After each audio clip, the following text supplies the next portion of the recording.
everyone, welcome to the Comic Gamer Movie Show. My name is Deshaun, and today I'm here to review the latest Netflix original movie called The Old Guard, starring Charlize Theron and Chiwetel Ejiofor and a few others. Now, this movie is based off of the comic book of the same name, The Old Guard. I can't tell you when that comic book came out exactly off the top of my head. Well, it's more of a graphic novel, you know. When I think comic book, I always think, you know, like superheroes, but this is more of a graphic novel.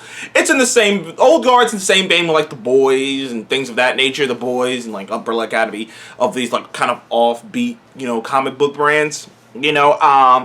But anywho, The Old Guard is about this elite squadron of about four people, led by Charlize Theron's character named Andy, and they're like they're the best of the best. They're the best in the world. No one really knows why they're the best in the world, and it turns out they're the best in the world because they're immortals.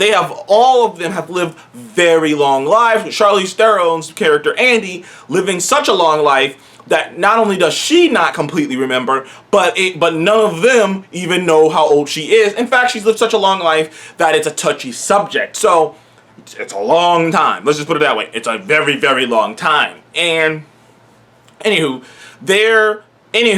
when the movie starts off, you see when the movie starts off, the team of four seems to be reuniting for the first time in many years. Now all of them are different. There's a gay couple in this, and there's a former I believe he was Soviet Union. I believe he fought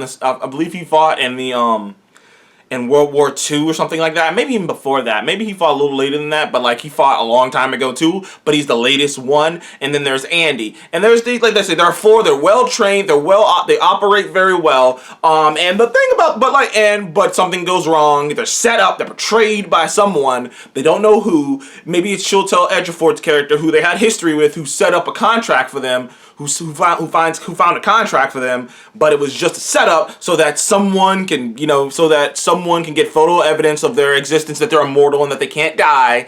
And there's this crazy scientist who wants to take them and, you know, experiment on them for all eternity to figure, experiment on them to figure out how to take out what makes them immortal, what makes them able to heal from anything and, you know, live long lives without aging, what allows them to be able to do that, and see if they can take that and, you know, not weaponize it, what's the word I'm looking for? Monetize it, I suppose. Like, see, can they take that and turn it into something that they could sell for money, for profit? And, you know, the main villain kind of puts it under the guise of, oh, this is saving humanity, but, you know, it's just, he wants to make profit. He makes to make his own legacy a big deal. Now, and that's pretty much the movie. So after that, like, that's the entire movie. Like it's a simple in the nutshell. Now, there is a little detail about them finding this a new of the new Old Guard named Nile. She just turned into it. And the lore behind it, the mystery behind it, is very fascinating. Because none of them know why they're immortal. It just happens.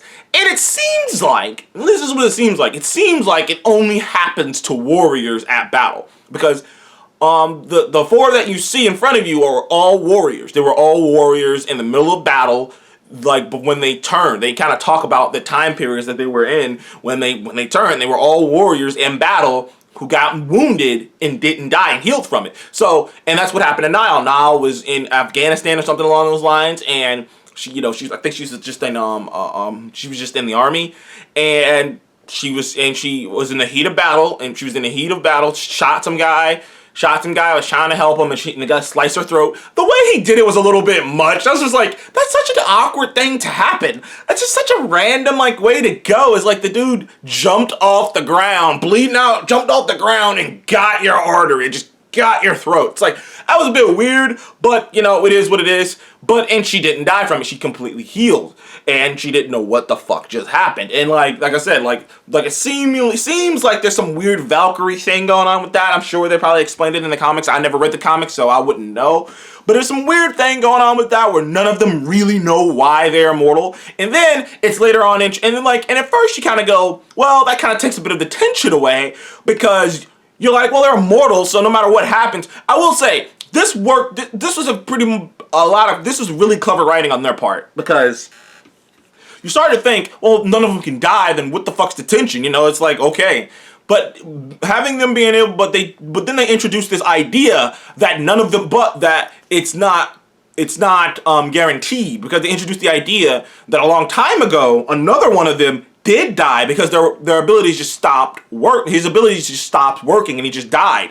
And the idea is no one really knows when their powers are going to stop working. And it's kind of a rush, and it's kind of a, I guess, Russian roulette. Every time you spin that wheel, you never know when the powers are just going to stop working. And we don't know what made that guy a long time ago's power stop working, but they introduced the idea that eventually it would stop working. And like I said, we don't know why it would stop working, but they introduced the idea that it could just stop working. So nobody really knows when their time is. So even though they are immortal, even though they're not completely afraid to die because they've lived long lives anyways, so, you know, they've seen enough life anyways, there is that thought in the back of your mind that you don't quite know when, like, that they could legit kill someone and then you just, like, so, like, they do it a lot. They love doing it, too. They have these moments where something happens to one of the members and, like, they're just sitting there, like, dead, like fucked up, and, like, you're like, is he dead? And then they come back. But every time they come back, but it's like, I mean, he could be, but it was a smart idea, because first of all, this movie had something that no other movie can really have, which is competent bad guy, which is competent, what's the word I'm looking for? Competent henchmen is what I'm saying. Like, because they can get hit. You know, in movies how we talk about the Star Wars Stormtroopers thing, how stormtroopers are missing all over the place. And a lot of action movies, the bad guys can't aim worth a shit. That's not the case in this movie, since they don't die. Since they can come back from it, the bad guys do make their mark. But so it kind of makes it a bit more realistic, that it was like, oh no, they are like these bad guys actually do have good aim. They actually are elite people. It's just these guys can take those bullets. So it kind of gives it it kind of makes it a bit more realistic to that, because most movies would have to come up with reasons for why the bad guys are missing shots. But this movie doesn't. The bad guys hit their targets. It's just their target's not gonna die.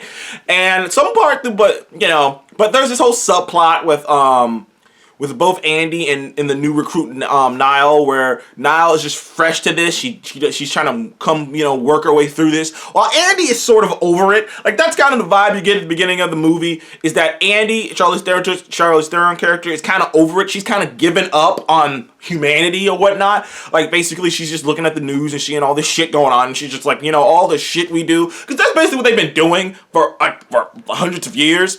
Thousands of years for Andy, is like going around trying to right wrongs, they're pretty much changing history, saving people, fighting in wars to help people, and doing what they can to do the right thing to help humanity in any way they can, because I like that idea. Is like, we have eternal life. The best thing we should do with it is try to help our fellow man, and that's what they do with their eternal life. But somewhere along the way, Andy kind of quit. And it was and she quit because this one chick she was really high on. She was another one of them who's the second person she found. Actually, she was the second person she found with their ability. And something happened along the way, and they both got captured, and they both got found out to be immortals. And Andy got burnt, and they were set to get burned alive together, which they would have come back from, because obviously they could just heal from that kind of shit. But somewhere along the way, someone had the idea of putting that other girl in a box and just dropping her in the middle of the ocean. Random location, no one knows where. And Andy has spent a long time looking for her, but she couldn't find her. And it's sort of like whatever happened there kind of really fucked with her. Kind of really shook her, her faith in humanity.